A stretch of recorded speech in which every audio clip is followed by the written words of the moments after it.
Olha quem chegou! Eu mesmo, Josi Luiz, e sejam muito bem-vindos ao canal. Gente, o vídeo de hoje é para falar sobre 12 livros que eu li em 6 meses. Pra quem não sabe, eu coloquei uma meta esse ano de ler 24 livros até o final do ano. Eu queria ler, ou melhor, eu quero ler, um livro a cada 15 dias, tá? Então, quando foi no final do ano passado, eu coloquei essa meta e eu trouxe um vídeo pra vocês.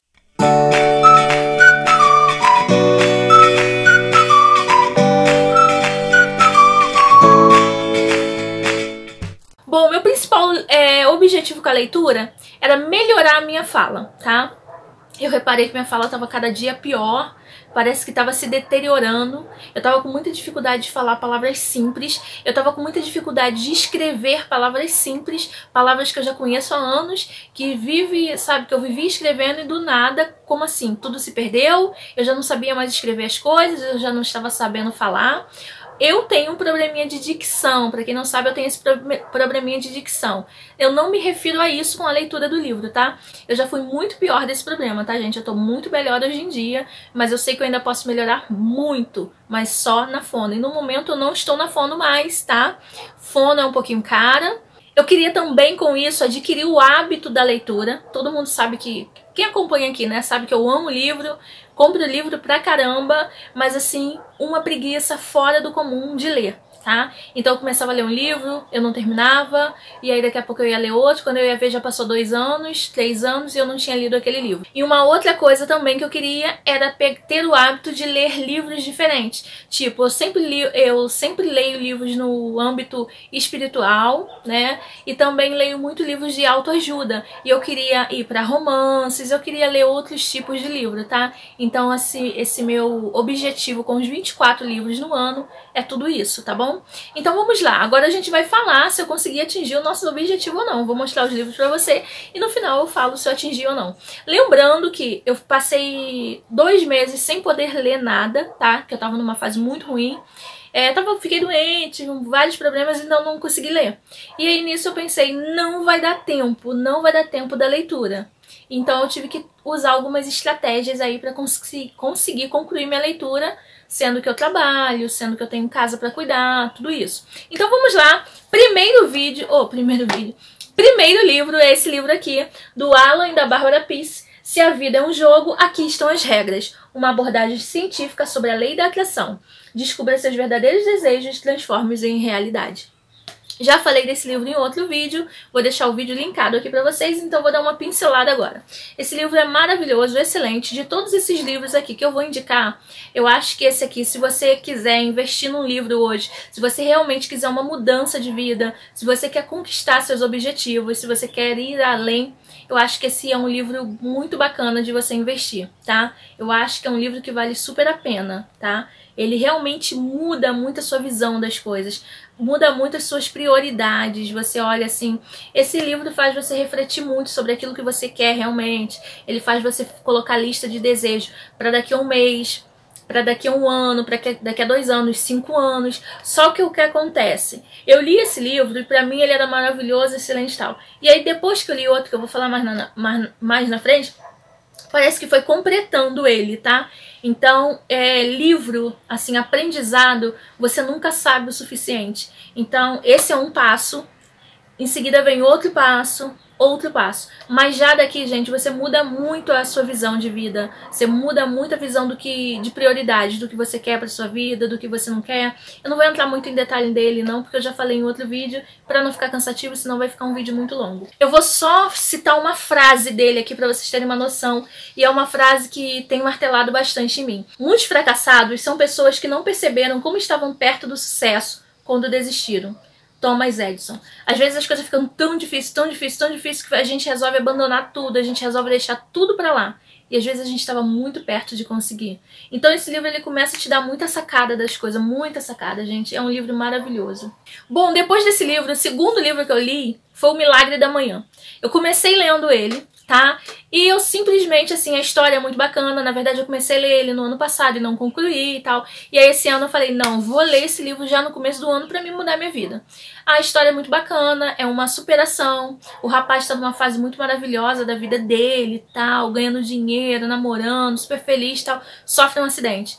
E com o acidente veio a perda dos movimentos, veio a perda de tudo. Namorada também abandonou, tal. E aí ele começa a tentar superar aquilo tudo, superar, e ele consegue superar, e ele começa a ver hábitos que ele começou a mudar, que começou a valer. Mas tudo isso, gente, foi todo um processo, tá? Que o livro conta esse processo todo que ele passou, tá? Não foi fácil. Às vezes as pessoas contam assim, a gente, melhor dizendo, às vezes a gente vê a pessoa ali lá no alto, com maior sucesso e tal, e a gente não faz ideia de tudo que ela passou pra conquistar, pra chegar ali. E aí ele conta um pouquinho de tudo isso que ele passou, e aí ele conta como ele foi mudando alguns hábitos dele, ele começou a acordar mais cedo, ele começou a fazer uma meditação, ele começou a orar pela manhã, ele começou a fazer uma atividade física, por menor que fosse, ele começou a ler algumas páginas de livros, começou a colocar metas diárias pra ele fazer. Então o milagre da manhã se resume em você acordar cedo, né? Você, de repente, se você trabalha à noite, você não tem como fazer o milagre da manhã. Ele fala sobre isso também. Se eu não me engano, foi no livro, porque geralmente quando eu me interesso muito pelo autor, pela história, eu vou pesquisar mais, assisto os vídeos, essas coisas todas, e às vezes eu acabo me confundindo um pouquinho. Mas eu acho que ele fala no livro sobre isso, tá? Eu não tô com o livro aqui, eu li o e-book, tá? Eu li o e-book. Então, o que que acontece? E aí ele começou a mudar algumas coisas. Aí nisso, um exemplo, você trabalha à noite, dorme durante o dia. Então a sua primeira hora, depois que você acorda, você vai fazer o seu milagre, no caso da tarde. Então você vai chamar de milagre da tarde ou como você quiser. Então você acorda, você faz uma oração, escova o dente, né, lava o rosto, não toma banho, é isso. Se você quiser, você já toma seu banho. Mas aí você faz sua oração da manhã. A leitura pode ser a leitura da Bíblia ou a leitura de um livro que você quiser. Ele pede para você ler umas 10 páginas no dia, de 10 a 20 páginas, se eu não me engano, para você começar a adquirir o hábito da leitura. E aí no final do ano você vai ter lido uma quantidade significativa de livro, tipo, vai valer super a pena para você. Em contrapartida, você também vai fazer suas atividades físicas. De repente você quer correr de manhã, então você vai tirar 10 minutinhos, meia hora, o tempo que você achar legal, e você vai fazer aquela atividade física, correr, fazer yoga, ou fazer uma ginástica, o que você achar interessante. Então você cria um hábito com aquilo e você vai vendo que seu dia fica muito mais agradável, seu dia fica muito melhor, você vai adquirindo mais conhecimento, você vai começar a colocar seu corpo em ordem, em forma, né? Você não vai ter mais aquela vida sedentária. Então o milagre da manhã basicamente se resume a isso. Eu achei super bacana. No ano passado eu estava fazendo o milagre da manhã, mas eu não sabia que era o milagre da manhã, que até então eu não conhecia o livro. Depois que eu comecei a ver esse burburinho todo nas redes sociais sobre o milagre da manhã. E eu fiz durante uns 15 dias, uns 10 dias. Eu fiz durante uns 10 dias e achei o máximo maravilhoso. Só que a minha rotina, o meu horário, acaba não conciliando muito bem. Eu fazer durante uma semana, tal, é legal. Mas depois disso, pra mim, começa a não funcionar. Então eu criei o meu milagre da manhã, entre aspas, né? Eu comecei a ver qual era o melhor pra mim. Atividade física, todo dia eu não consigo fazer. Então, de repente, 3 vezes na semana, ou só os finais de semana. Então eu vou fazendo mais ou menos dessa forma. Leitura, eu gosto de ler todo dia, mas eu gosto de ler à noite. Então eu tiro um horário da noite e vou ler o livro, eu leio a quantidade de páginas que der. Eu tiro também um horário para ler a Bíblia, então eu tento, por dia nem todos os dias eu consigo. Eu tento ler 5 capítulos de algum livro da Bíblia todo dia. Todo dia eu leio, tipo Mateus. Leio do 1 ao 5, depois do 6 ao 10 e vou assim por diante, entendeu? Então eu tenho feito dessa forma e eu acho que pra mim tá sendo muito melhor, tá? Bom, o terceiro livro que eu li esse ano, que na verdade eu não li, O Milagre da Manhã, eu li uma parte do e-book e depois eu não consegui mais ler, então eu coloquei ele no áudio porque eu falei assim, gente, não vai dar tempo de eu ler os livros todos. Então foi audiobook, aí eu já ouvi ele completo, tá? Li até a metade e depois audiobook completo. E aí eu passo pro terceiro livro que eu não li, foi audiobook também, que foi A Mágica da Arrumação, de Marie Kondo. O Milagre da Manhã eu esqueci o nome do autor agora, tá? Me perdoem. A Mágica da Arrumação, terceiro livro com Marie Kondo, eu achei um livro um pouquinho chato. Ela fala sobre arrumação, ela conta um pouquinho da história dela. E ela conta como ela era dentro de casa, assim, na adolescência. Ela sempre gostou muito de arrumação. Ela tem aquela meio, sabe, aquele toque, tudo quer arrumar, quer arrumar. Ela já foi uma pessoa muito acumuladora. Então teve um fato ali que ela contou sobre o fato dela ter muita roupa.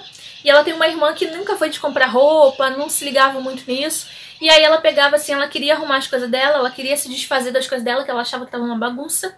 Então ela pegava as roupas todas que ela não queria mais, ela levava pro quarto da irmã dela e falava assim, toma, é pra você. Vai ficar linda e você vai ficar linda. E ela acumulava aquilo no quarto da irmã. Pra se livrar das roupas, ela jogava pra irmã. Até que um dia ela despertou e falou, cara, não é legal isso que eu tô fazendo, né? Pô, é chato. É um outro ponto que ela coloca é sobre o fato dela olhar e as coisas estavam ali. Tipo assim, alguém da família dela deixou um tênis ali, um exemplo, tá, gente? Não era tênis, não. Um tênis ali, já tava 15 dias ali, uma semana, 15 dias, e ninguém usava, ninguém tirava, ninguém lavava, nem nada. Ela pegava e falava, vou dar mais uma semana, se não tirar vai pro lixo. E aí ela deixava passar mais um pouquinho, a pessoa não tirava, ela pegava e jogava no lixo. Então essas coisinhas que fez com que eu achasse que o livro foi chato.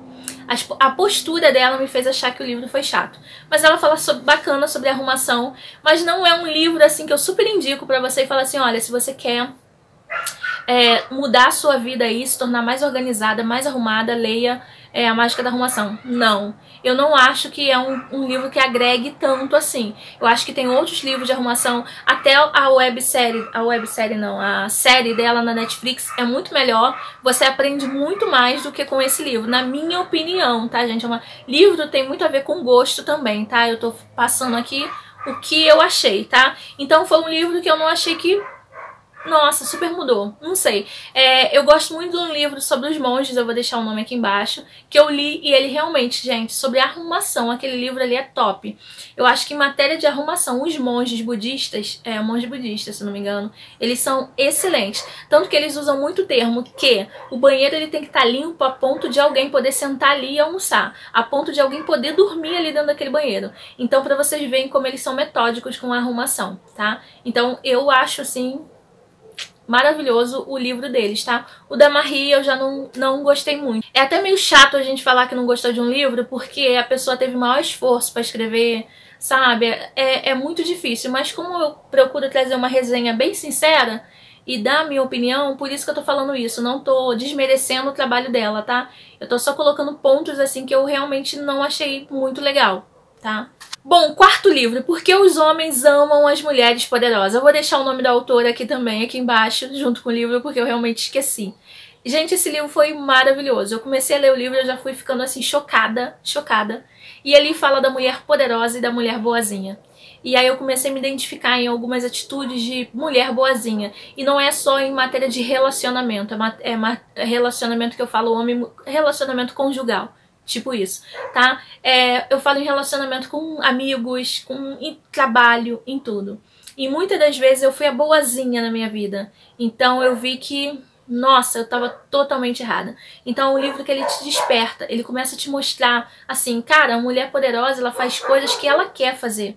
Ela não faz coisas pra agradar o outro. Sabe? É tipo assim, a pessoa quer que eu faça aquilo ali. Eu quero fazer? Quero, beleza, tal. A poderosa, ela age desse jeito. A boazinha não, é um resumão aqui do livro. A boazinha, ela basicamente faz assim, ai, fulano quer tanto que eu vá em tal lugar, eu não queria ir, mas eu vou só pra agradar fulano. A boazinha quer sempre agradar alguém. E nisso ela acaba se desagradando, ela acaba se desvalorizando, as pessoas não conseguem olhar ela com respeito, as pessoas não conseguem respeitar ela. Ela é tão boazinha que ela acaba sendo aquela pessoa, sabe, que as pessoas só querem se aproveitar. As pessoas não querem agregar mais na vida dela, não. As pessoas só querem se aproveitar. Então foi uma coisa que me abriu os olhos, que eu falei, meu Deus, sabe? Eu achei um livro magnífico. E se você acha que em algum momento você não tá sendo valorizada, que em algum momento você acha assim, cara, poxa, mas eu faço assim, e as pessoas sempre... Lê esse livro. Lê esse livro, que eu acho que você vai se identificar e você vai começar a mudar algumas atitudes suas. Gente, desculpa pela luz, eu tô gravando com a luz do dia, tá? As lâmpadas aqui estão acesas também, mas a luz do dia então vai caindo, vai mudando. Quinto livro que eu li esse ano é um palavrão, né? Então não gostaria de falar aqui, mas eu vou soletrar pra vocês. Seja F-O-D-A. Esse livro, gente, ele é magnífico. Ele vai te mostrando pontos que você tem que ser top. Eu vou usar esse tema, assim, pra você ser top na vida.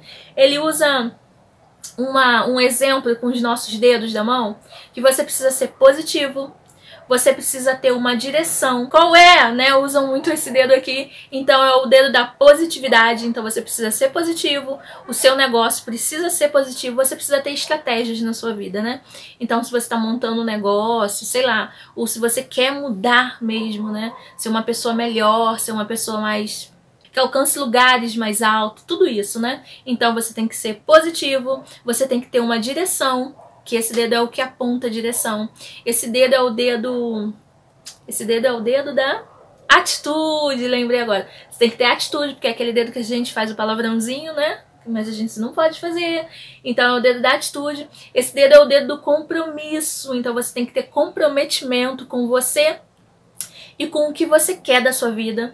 E esse dedo aqui, o pequenininho, é o dedo de detalhes, que é aquele dedo que a gente limpa o ouvido, né? Que a gente dá aquela coçadinha no ouvido. Então, são dedos de detalhes. Então você tem que ter todo aquele... ficar atento aos detalhes, pra você não perder uma coisinha aqui e outra coisa ali. Às vezes o detalhe é que faz toda a diferença, igual nessa estampa aqui. A gente tem que estar atento ao detalhe. Muita gente... eu vou colocar a foto aqui do lado dessa estampa aqui, que eu não falei ainda da minha lojinha de camisetas, né? E eu vou gravar um vídeo falando pra vocês sobre essa lojinha de camisetas, como funciona. Eu elaboro as estampas, tá? Vou deixar a foto aqui mostrando pra vocês. Essa estampa é detalhes, você tem que ficar atento ao detalhe. Então usa-se muito antes de Cristo e depois de Cristo, tá? Esse D eu coloquei maiúsculo, mas a próxima estampa ela já vai vir com um D minúsculo. Então depois de Cristo tudo se fez novo. Então se a gente não se atentar ao detalhe, a gente perde muita coisa, então a gente tem que ficar ligado ao detalhe também. Então esse livro, Seja Top, ele é maravilhoso. Ele é do Bruno Carneiro, acho que é Bruno Carneiro o nome do... Caio Carneiro, desculpa. Caio Carneiro, o nome do autor desse livro. Ele é brasileiro, tá? Tem canal no YouTube, dá dicas, super show de bola. Também tem Instagram, tá? Então se vocês quiserem saber um pouquinho mais, antes de comprar o livro, quiser conhecer o autor, então dá uma olhada lá.